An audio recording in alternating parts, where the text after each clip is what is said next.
जी नमस्कार। नमस्कार जी। जी क्या नाम है आपका? जी डॉक्टर मनीषा शाक्या। मनीषा जी कहाँ से आए हैं आप? जी मैं दिल्ली से हूँ। क्या करते हैं आप? जी मैं हॉस्पिटल में जॉब करती हूँ। कौन सी पोस्ट पे करते हैं आप? जी मैं डिलीवरी की पोस्ट पे हूँ। वार्डन नर्स हैं आप एक? हाँ जी। बहन जी, संत रामपाल जी महाराज जी से नाम दीक्षा लेने से पहले आप क्या भक्ति साधना करते थे? जी मैं सभी देवी देवताओं की पूजा करती थी और लक्ष्मी जी माता जी के मैंने व्रत रखे थे। करीबन मैंने 6-7 साल व्रत रखे उनके, और हम बालाजी जाते थे। बहन जी, जो पूजाएं आप करते थे उन पूजाओं को करने से कोई आपको विशेष लाभ भी मिला? जी कोई लाभ नहीं मिला मुझे। ये पूजाएं क्यों करते थे आप? जी हमें मतलब ये लगता था कि यही एक भगवान है और हमें इन्हीं की भक्ति करनी चाहिए। पर जब हम संत रामपाल जी महाराज जी के शरण में आए तब हमें पता चला कि पूर्ण परमात्मा कौन है। आपको संत रामपाल जी महाराज जी के बारे में कैसे पता चला? जी हम एक दिन टीवी देख रहे थे तो धीरे धीरे हमने देखा सारना चैनल पर संत रामपाल जी महाराज जी का सत्संग दिखा। हमने वो सत्संग सुना तो संत रामपाल जी महाराज जी ने हमें सभी देवी देवताओं के बारे में बताया। तो उनके द्वारा हम टीवी के द्वारा हम बरवाला आश्रम गए संत रामपाल जी महाराज जी के पास। आपने संत रामपाल जी महाराज जी से नाम दीक्षा कब ली? जी हमने ली थी 2013 में 20 सितंबर को। आपने संत रामपाल जी महाराज जी से नाम दीक्षा ली और आप जब पूजा आदि पहले कर रहे थे तो संत रामपाल जी महाराज द्वारा दी गई भक्ति साधना से कोई लाभ भी मिला आपको? जी मैं आप सबको अपने जीवन का सबसे बड़ा लाभ बताती हूँ कि बंदी छोड़ सतगुरु रामपाल जी महाराज मुझे सतलोक लेके गए। परमात्मा मुझे सुबह में जब सतलोक गई तो परमात्मा ने मुझसे कहा कि बेटा चलो सतलोक। तो मैंने कहा गुरुजी हम सतलोक कहाँ जाएंगे? गुरुजी ने कहा बेटा चलो मैं आपको लेके जाता हूँ। परमात्मा आए और बंदी छोड़ सतगुरु रामपाल जी महाराज जी ने मुझे अपनी हथेली में बिठा के मुझे सतलोक लेके गए। जब मैं सतलोक गई तो वहाँ पे मैंने देखा कबीर साहब पूर्ण परमात्मा विराजमान थे और वहाँ पे काफ़ी सारी हंस आत्माएं थी जो भक्ति कर रही थी। और परमात्मा ने कहा बेटा देखो ये हमारा सतलोक है और वो नरक लोक है, इधर स्वर्ग लोक है। अब देखो बेटा ये सतलोक है, आपको भक्ति करनी है। तो मैंने कहा संत रामपाल जी महाराज जी से, मैंने कहा गुरुजी क्या यही हमारा सतलोक है? परमात्मा ने कहा हाँ बेटा। परमात्मा ने मुझे सतलोक दिखाया। एक तरफ मैंने देखा कि जो दूध की नदियाँ थी तो मैंने कहा गुरुजी ये क्या है? तो संत रामपाल जी महाराज जी ने कहा बेटा ये दूध की नदी है। तो मैंने संत रामपाल जी महाराज जी से कहा कि मैं ये पी सकती हूँ? तो संत रामपाल जी महाराज जी ने कहा हाँ पियो। जब मैंने उस दूध को पिया, मैंने दूध को इतना पिया कि उसके पीने के बाद भी मेरा पेट नहीं भरा। फिर संत रामपाल जी महाराज मुझे आगे लेके गए तो मैंने वहाँ पे देखा काफ़ी पहाड़ थे जो बहुत अच्छे थे, उनमें एकदम चमक थी। और जो हमारे कबीर साहब जी थे उनमें भी इतना प्रकाश आया हुआ था। तो मैं जब कबीर साहब परमात्मा के पास गई, मैंने उनको दंडवत प्रणाम किया और कबीर साहब जी ने मुझे जब आशीर्वाद दिया तो मतलब कि मुझे इतना अच्छा फील हुआ कि मेरा मन ये कर रहा था कि मैं नीचे ही ना आऊँ। और फिर जब हम आगे की तरफ गए तो मैंने देखा कि हमारे स्वामी रामानंद जी गुरुजी थे और हमारे दादू साहब थे एक, तो हम उनके पास भी गए। फिर संत रामपाल जी महाराज जी ने मेरे से कहा बेटा मतलब आज आपकी रमैनी है। तो संत रामपाल जी महाराज जी ने मेरी वहाँ पे रमैनी करी और वहाँ पे सारी हंस आत्माएँ थी और पूर्ण परमात्मा कबीर साहब जी थे। और जो हम परमात्मा ने मुझे आशीर्वाद दिया, संत रामपाल जी महाराज जी थे उन्होंने मुझे आशीर्वाद दिया।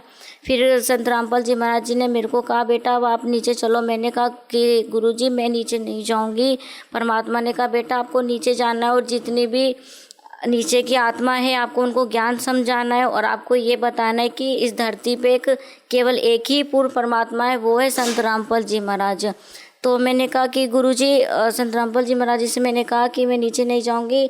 तो संत रामपाल जी महाराज कहने लगे बेटा आपको जाना है और सभी जितने भी आत्माएं सबको समझाना है कि इस धरती पे एक ही पूर्ण परमात्मा है, वो है कबीर पूर्ण परमात्मा कबीर साहिब जी। तो मैं संत रामपाल जी महाराज जी से मना कर रही थी कि मैंने नीचे नहीं जाना। तो परमात्मा ने कहा बेटा आपने जाना पड़ेगा और आपको नीचे जाके सभी आपको सेवा करनी और सबको बताना है। बहन जी, आपने एक ऐसे लोग का जिक्र किया है जिसको आमतौर पर लोग सपनों की नगरी मानते हैं, जहाँ पे कोई दुख नहीं होता, जहाँ पे कोई कष्ट नहीं होता, सुख ही सुख होता है। तो आप उन लोगों को इस बारे में क्या कहना चाहेंगे जो लोग भगवान की पूजा भी करते हैं पूरी श्रद्धा के साथ, लेकिन वो इस बात को भी झुठलाते हैं कि ऐसा कोई अमर लोक होगा? जी, मैं उनको ये कहना चाहूँगी कि आप संत रामपाल जी महाराज जी का सत्संग सुनो, और उन्होंने जो वेद खोल के कुरान, बाइबल, कुरान शरीफ में जो प्रमाण बताए गए हैं, आप उनको एक बार देखो। अपने खुद प्रमाण, परमात्मा कहते हैं कि आप खुद अपने प्रमाण उठा के पढ़ो कि उसमें लिखा क्या है। और सभी ग्रंथों में परमात्मा ने साफ साफ बताया हुआ है कि इस धरती पे केवल एक ही पूर्ण परमात्मा है। बहन जी, जैसा कि आपको सतलोक जाने का अवसर मिला, तो क्या जितने भी लोग संत रामपाल जी महाराज जी से नाम दीक्षा लेंगे, क्या सभी सतलोक जा सकते हैं? जी ज़रूर, वो जा सकते हैं। आपको और क्या क्या लाभ मिला? जी हाँ जी, मुझे लाभ मिला। मेरे को बचपन से सांस की बीमारी थी, और उस बीमारी से मैं बहुत परेशान रहती थी। फिर जैसे हम सभी देवी देवताओं की भक्ति करते थे, उनसे मुझे कोई लाभ नहीं मिला। लेकिन संत रामपाल जी महाराज जी शरण में आने के बाद मेरी सारी बीमारी दूर हो गई। क्या आपने अपनी श्वास की बीमारी का कहीं कोई इलाज भी करवाया? जी हाँ जी, मैं बालाजी गई और कई डॉक्टरों को दिखाया, लेकिन मेरी बीमारी ठीक नहीं होती थी। जैसे कि आप खुद एक नर्स हैं, तो क्या आप मानते हैं कि साइंस के पास सभी बीमारियों का इलाज है? जी नहीं। बहन जी, संत रामपाल जी महाराज जी से जुड़ने के बाद उनके अनुयायियों का ये दावा है कि कैंसर जैसी भयानक बीमारियां ठीक हो जाती है उनसे नाम दीक्षा लेने के बाद। जैसे अभी आपने बताया कि जो इतने सालों से आपकी श्वास की बीमारी थी, वो संत रामपाल जी महाराज जी से नाम दीक्षा लेते ही ठीक हो गई। इसके पीछे क्या कारण मानते हैं आप? जी, इसके पीछे हम ये मानते हैं कि एक धरती पे पूर्ण परमात्मा संत रामपाल जी महाराज जी हैं, और उनकी शरण में जाने से सभी बीमारियां दूर हो जाती हैं। आपको संत रामपाल जी महाराज जी से नाम दीक्षा लेने के बाद क्या क्या लाभ मिला? जी, हमारे घर में हमारी जो मम्मी जी थी, उनको भूत प्रेत की बाधाएं थी, और वो मानसिक रोग की शिकार थी।